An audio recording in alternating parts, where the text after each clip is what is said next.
The sound came first. Not of the sea, not of the wind, but of iron. The slow, uneven creak of rusted bars swaying above the harbor, a sound that scraped across the soul like the grinding of teeth. Every gust of salt air made it sing, a metallic moan that the townsfolk came to recognize long before dawn. They called her Anne Carey, though her name was half remembered and half invented, for pirates were rarely granted the dignity of records. She had once commanded a sloop called the Vagrant Star, small but fast, with a crew of 12 women who had broken from the Atlantic slave routes to take revenge on their masters. But on the morning of her capture, all of that vanished. What remained was only a shape, her shape, dangling in a cage of corroded steel, suspended from a wooden beam near the harbor gate. The cage did not simply hold her, it displayed her. Each sunrise struck the metal like a curse, igniting it into a cruel orange glow that burned her skin. Each night, the cold tide crept close enough for the waves to lick her toes, numbing her into half-dreams of drowning. The sound of the iron, creaking, moaning, tightening, became the rhythm of her punishment. It whispered the question that the Empire itself wanted her to answer: what happens when defiance has nowhere left to go? The executioner who placed her there claimed he had done nothing wrong. She is not being killed, he said, only displayed. But every sailor knew the truth. The cage was not a device of justice. It was a spectacle, a sermon in rusted steel meant to teach obedience through horror. And so they came. Children with stones, merchants with rotten fruit, priests with prayers. Some spat, others stared. Most simply listened to the cage when it groaned in the wind, as if it were speaking to them. That sound, the sound of iron, was the Empire's hymn of control. It began centuries earlier, in the age when piracy was not merely theft, but heresy. To defy a king's ocean was to defy the king's god. The men who hanged from gibbets were called examples. But women, they were treated as monsters. For a woman at sea defied two commandments at once: nature and power. The records, those that survived, described them in poisonous language: unsexed creatures, devils in skirts, the daughters of chaos. Their crimes were rarely listed as looting or murder.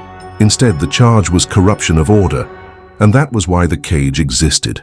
The iron cage of shame was born not from law, but from theology. Priests preached that women who sailed the seas had mingled with demons. Captains whispered that their voices summoned storms. And so, when one was captured, she was not merely punished, she was exorcised in public.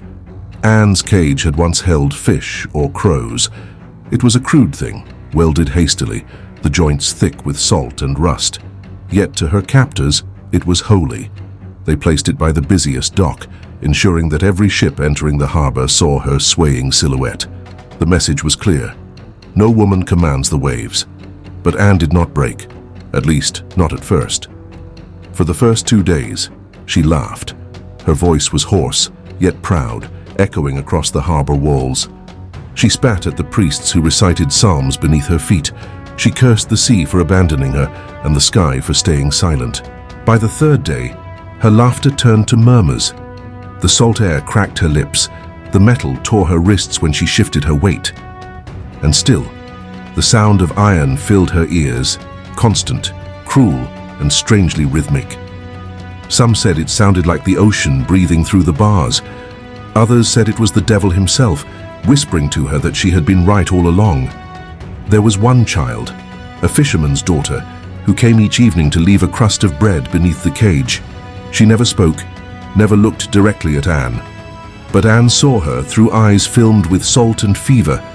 The girl's presence, fragile and wordless, became her only anchor to the human world. On the 5th night, a storm came. The harbor howled with wind and rain, and the cage swung violently, smashing against the beam that held it. Townsfolk huddled in their homes, but some peeked through their shutters to watch. Lightning revealed Anne's face in white flashes. Eyes open, hair whipped into snarls, skin slick with rain and blood. Each thunderclap made the cage shriek. The sound of iron had become something alive, something that screamed for her. When dawn broke, she was still breathing. Barely. And that was when the transformation began, not of body, but of mind. Witnesses claimed she began to speak to the cage itself, whispering to it as if it were her ship, her crew, her only companion left.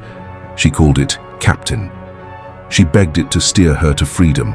The crowd watched with fascination that curdled into fear. Madness was entertainment then, a proof that punishment worked. The harbor guards took turns throwing buckets of seawater on her to keep her alive, though all it did was deepen her delirium. The iron groaned again. By the seventh day, her voice had faded into rasping breaths. The smell of salt, rust, and slow decay hung over the harbor like incense. Even the gulls avoided the beam where she hung. And yet, the sound of the cage remained, the one constant in her world. Every creak marked another thought dying inside her. Every metallic moan reminded her that freedom, once tasted, was a curse that could never be forgotten. What began as punishment had become philosophy. For those who watched, the sight of her, alive yet gone, visible yet unreachable, was more powerful than any sermon. Parents brought their daughters to see her, whispering, "This is what happens to women who forget their place." Sailors crossed themselves when passing the dock, fearing her ghost might cling to their hulls. And somewhere deep in the hold of a merchant ship, another woman bound for the colonies looked out at the stormy horizon and wondered whether the cage might someday claim her too. The cage had done its job. It had turned rebellion into ritual, suffering into spectacle, woman into warning. And yet, something remained. In the weeks that followed, sailors reported hearing the sound of iron even when no wind blew, a slow, dragging moan echoing across the water.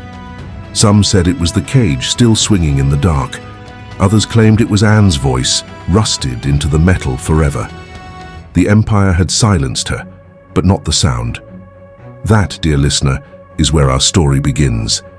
In the echo of a single creak, the faint groan of iron that once held a pirate queen and taught a nation what fear truly sounds like. And if you dare to listen deeper, to the voices that history buried beneath its rust and scripture, then stay with us here on Crimson Archive. Subscribe, listen close, and remember, some cages never stop singing. The iron did not simply imprison flesh, it restructured belief. By the dawn of the 18th century, the iron cage of shame had become a tool not of justice, but of order.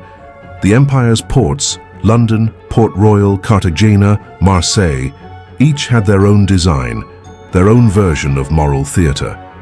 The cages were engineered to endure both weather and human cruelty, constructed of overlapping ribs of steel, shaped like twisted wombs that held their occupants in fetal mockery. They were hung at the water's edge so the tide could reach them twice a day, baptizing the condemned in cold salt and rot. Every splash of brine was a ritual act. Every creak of the iron was, to the public, a verse in a hymn of obedience. And yet, the sound of that iron meant something else to those who listened too long. It became the language of domination. The empire had found its perfect medium, pain that could speak. The church called the practice memento justitia, the reminder of justice. But to the women who hung there, it was something closer to memento silence. Their bodies were the punctuation marks at the end of the empire's moral sentences. Officially, these punishments were reserved for pirates, witches, and female mutineers. But in truth, the line blurred. A woman could find herself caged for smuggling, for insubordination, for sailing under false papers, or simply for defying a captain's command. The cages multiplied as warnings multiplied. In one record from 1714, a magistrate from Bristol wrote that a woman's defiance, once unbridled, infects the sea. That phrase, infects the sea, appeared again and again, spreading like scripture through colonial decrees. By then, even the sound of iron had taken on divine symbolism. Priests would say that when the cages groaned in the wind, it was the lament of Eve, bound for her transgressions. But what was truly happening beneath that theology was simpler: control through spectacle. The port officials understood what philosophers later called the architecture of humiliation. The cage did not kill its victim immediately. It preserved them, suspended between death and endurance. Their slow decay became public entertainment, and within that prolonged suffering lay the mechanism of obedience, the lesson that rebellion against hierarchy, especially from women, would be made eternal. The most detailed record we have comes from a surgeon named Edmund Clough, who was assigned to inspect the condemned once per day to verify life. His notes are clinical, almost casual. On the fourth day, the subject still breathes. Skin has begun to slough from the wrists where the chains meet the iron. The odor is pronounced, though still bearable with vinegar. She no longer responds to speech. The gulls have pecked one ear. The crowd remains strong. He concludes his entry with a single chilling line. The experiment of deterrence continues. To him, the cage was an experiment. To the empire, it was policy. To the church, it was redemption. But to the victim, it was time itself, corroding in place. That sound of iron groaning above the harbor was the heartbeat of her undoing. Each vibration told her the world was still moving, still existing without her. Her thoughts began to mirror the rhythm. Creak, creak, creak. Breath, regret, breath. She began to count the seconds by the sound, until the sound became her only clock. This was how the cage broke minds before bodies. It replaced silence with sound. The condemned could not escape the noise. It lived inside them. The metals sang of their failure, their betrayal, their supposed sin. Some screamed to drown it out. Others grew eerily still, eyes open, unblinking, as if watching their sanity slip through the bars and into the sea. A priest named Father Merton, stationed at Port Royal, later confessed in his letters, "They do not die of hunger or thirst as quickly as one might expect. Rather, they die of sound. The constant grinding of the iron, God forgive me, it enters their heads and burrows there. Some begin to laugh, some call out to invisible sailors, some whisper to the waves, asking them to bring their ships back. I have prayed for silence, yet still I hear it in my sleep." He was not wrong. The cage was both a machine and a choir, performing a duet between power and punishment. But the real horror was not in what it did to one woman, it was in what it taught the crowd. At first they came to jeer, then they came to feel moral. Watching the suffering became a civic duty, a public cleansing. People brought their children, their spouses, their servants. The priests read verses, the merchants sold refreshments. It was in every sense a carnival of piety.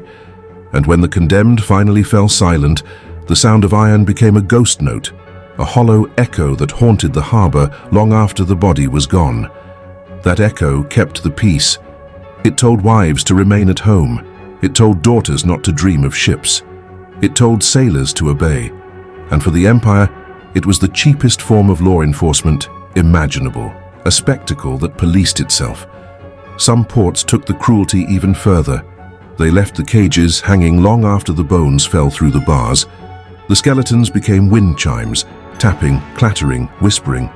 The sound could be heard from miles away, especially on cold nights when the wind shifted. Sailors swore those were warnings from the dead, but among the condemned there were whispers of something else, a defiance that refused to die. Some claimed the women began to hum, a low, wavering note, vibrating against the iron.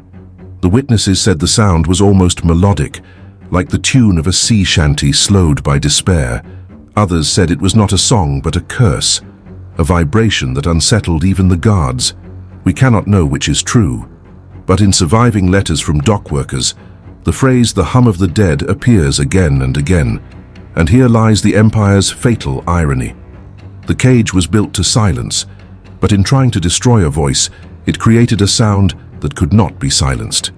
That hum, that groan, that whisper of rust spread from port to port, like a legend that refused to drown. Even now, centuries later, divers exploring old harbors in the Caribbean report finding cages buried beneath coral. The sea has devoured them, yet some remain almost intact, their iron bones still resonant when touched. And when the tide moves through them, the sound returns. The sound of iron. Not merely the sound of death, but of endurance. And that is the Empire's greatest mistake. They believed the cage could kill rebellion.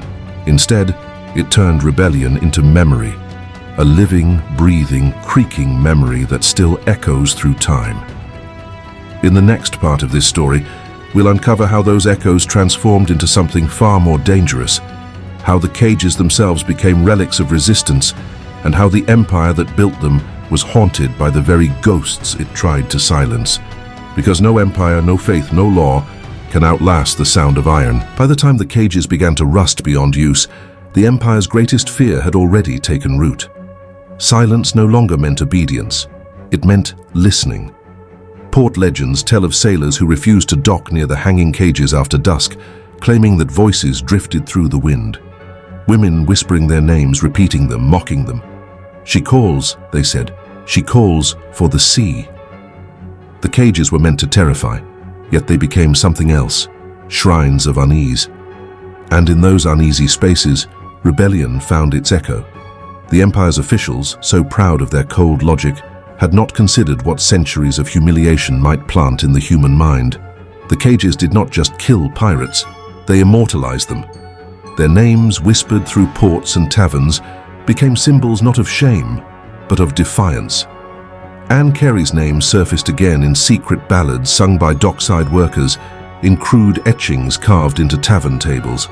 The refrain was always the same: "Iron sang before she broke." It was a phrase that frightened magistrates more than gunfire, because it suggested that the cage, their perfect tool, had become myth. In 1726, records from the colonial courts reveal a startling event. A ship called the Lament of St. Mary was found abandoned off the coast of Barbados, its crew gone, its sails torn. On the deck, lashed upright with chains, hung an empty cage. Inside it, a single iron shackle swinging in the wind. The logbook found below contained just one entry, scrawled in ink diluted with seawater. "We heard her singing." Historians dismissed it as superstition, but the empire did not. Within months, new orders were issued. All cages were to be dismantled, melted, and repurposed for anchor chains. Officially, it was a modernization effort. In reality, it was fear. The spectacle had turned inward. Because the people had begun to dream of the cages, survivors from coastal towns told of nightmares where they hung suspended above black water, hearing the creak, the groan, the whisper of iron. Wives woke screaming. Sailors refused to work night shifts. Even priests confessed in their journals that the sound had followed them into prayer. The iron, it seemed, had learned to haunt. What was once an object of punishment had become an instrument of reflection. The women who perished in the cages began to symbolize something deeper, an unspoken truth that every empire dreads, that control, pushed far enough, reveals its own ugliness. The cages taught more than obedience. They taught how to see cruelty clearly. And when people began to see, they began to remember. A traveling physician named Dr. Calder Smythe collected testimonies from sailors who had witnessed cage punishments as boys. His journals, now kept at the British Library, describe an infection of conscience that spread through the ports in the mid-1700s. There was once a cage near Bristol that held a woman for 9 days. A boy who saw her weep beneath the rain became a man unable to raise his own hand against his wife. He told me that he still hears the sound of iron each time he feels anger rise. That sound, again always that sound, became a symbol of something impossible to erase. The empire had created the perfect machine of fear, and in doing so had given fear a voice. But the greatest shock came not from ghosts or guilt, but from discovery. In 1783, near the ruins of a storm-wrecked fort on the Cornish coast, masons found a sealed chamber beneath the old dock. Inside were 3 cages. 2 held skeletons. The third held something else, a wooden box, sealed with tar. Inside, letters, dozens of them, all written in the same hand. They were not confessions, they were conversations, each one addressed to another cage. "Sister, if you hear the sea, hum with it, I will answer. Sister, if they pray over your bones, remember, their God fears women who speak. Sister, I am still here. I am rust. I am sound." The historian who translated them, Margaret Tolwyn, concluded that the women had begun to communicate through their cages, using the resonance of iron to send coded vibrations across the harbor. A primitive, desperate form of Morse. The Empire, in trying to silence them, had given them a language. Imagine it. A storm rolling over the port. Wind, thunder, waves, and beneath it, a pattern, a rhythm. The cages, groaning not in chaos, but in sequence, as if calling to one another. The condemned transforming their torment into song. It is not impossible. Iron resonates in predictable frequencies. A body moving inside it, shifting weight, breathing heavily, could send waves through the metal, tones, intervals, the kind of language that only those who shared the same suffering could understand. It would explain why in later reports, guards claimed the cages spoke at night. They did. And the message, preserved through centuries of rumor, was simple. We are not done.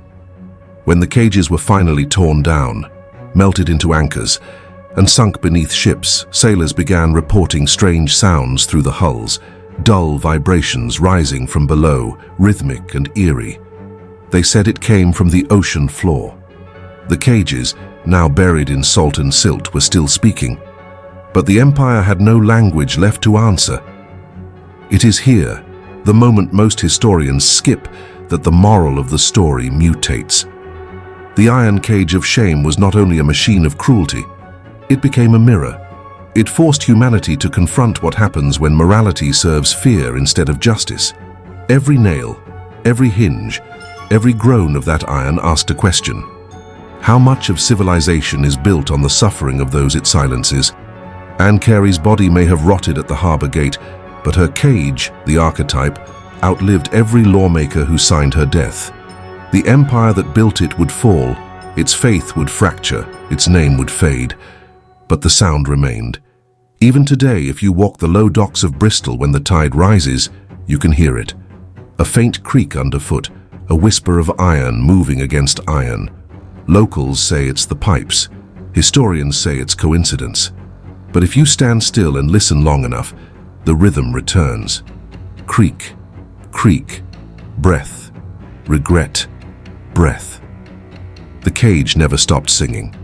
And in that song, somewhere between pain and memory, lies the ghost of a question the Empire never answered. What if the true crime was not piracy, but freedom itself? In the final part, we will confront that question directly when the echoes of the cage find their way into the modern age. Because even today, the sound of iron lingers, not above harbors, but within the walls we build to keep others silent. And once you hear it, you can never unhear it. The sea forgets nothing. Centuries have passed since the last cage was torn down, yet the sound remains, not in harbors now, but in our heads, in our history, in the hidden ways we still punish defiance. You can hear it in courtrooms, where women are told they should have known better. You can hear it in headlines when the word rebel becomes madwoman. You can hear it in every institution that praises obedience louder than courage. That same sound of iron, creaking in rhythm with fear, still plays beneath civilization's polite music. Because cruelty, when refined enough, begins to look like order. And the iron cage of shame was not the end of that philosophy. It was the blueprint. The empire that built those cages learned that you could destroy rebellion without blood simply by turning a person into an example. You make them visible, you make their pain public, and then you wait. The crowd does the rest. In that way, the old harbor cages were the ancestors of something far more familiar, the slow-motion execution of reputation, the modern public square, the digital pyre. We have changed the tools, not the instinct. We no longer hang the body, but we still cage the voice, and still that sound follows us, creak, creak. It is the sound of restraint disguised as morality. The story of Anne Carey and the women who hung beside her was supposed to be forgotten, their suffering dissolved into salt and wind. But history, when silenced, becomes pressure. Eventually, it leaks. That is why their sound returned, not as a haunting, but as a warning. Because the iron cage was not simply made of metal, it was made of belief. The idea that control equals safety, that fear equals virtue, that humiliation equals justice. Every empire has believed some version of that lie, and every empire has fallen for it. When you look back through history's rusted teeth, through the gibbets, the chains, the cells, the propaganda posters, you begin to see the same outline repeating. The architecture of obedience has not changed, only the material has. Iron becomes ideology, and ideology, when it creaks, sounds just the same. Imagine her one last time. Anne Carey, her skin torn, her eyes sunken, her lips cracked from thirst. The dawn creeping over the harbor, turning the sea to molten silver. She moves her hand barely, and the cage sighs in reply. That sound, low, aching, intimate, carries over the water. In it, there is no plea for mercy, only recognition. She knows she has become what they feared most, a symbol, a voice that cannot be killed. The priest below murmurs a prayer. The crowd shifts uneasily. Somewhere behind them, a child listens and does not look away. That child will grow up to question the sermons. That child will grow up hearing the creak in every law, every sentence, every silence that demands submission. That is how the iron survives, through memory, through echoes, through us. The cages were melted down to anchors, and the anchors sank. The empire that built them collapsed into dust and archives. But the idea, that punishment must be seen to be believed, still clings to the walls of our modern world. We broadcast it now. We share it. We retweet it. Every time someone is humiliated publicly to make others behave, the sound returns. Creak. Creak. Every time a system breaks a human being and calls it necessary order, the sound returns. Creak. Creak. And every time history repeats itself, dressed in finer clothes, the sound of iron follows. That is the true curse of the iron cage of shame. It never ended. It evolved. What once hung above the harbor now hangs over society.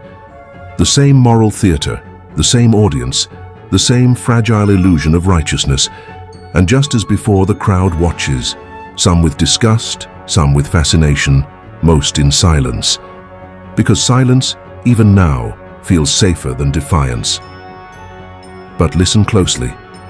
Beneath the silence, you will hear something else. A low hum, a pulse. The ghosts of the women who refused to bow still speak through the frequencies of history. Their message, passed through centuries of rust and ritual, is unchanged. We are not done. The empire built cages to erase their voices. Instead, it amplified them. The sea carries their sound. The air remembers their rhythm. The iron, long dissolved, still trembles when the wind crosses the old harbors of Bristol, Cartagena, Port Royal. If you ever find yourself there, stop, listen. The sound that rises is not just the wind. It is memory reclaiming form.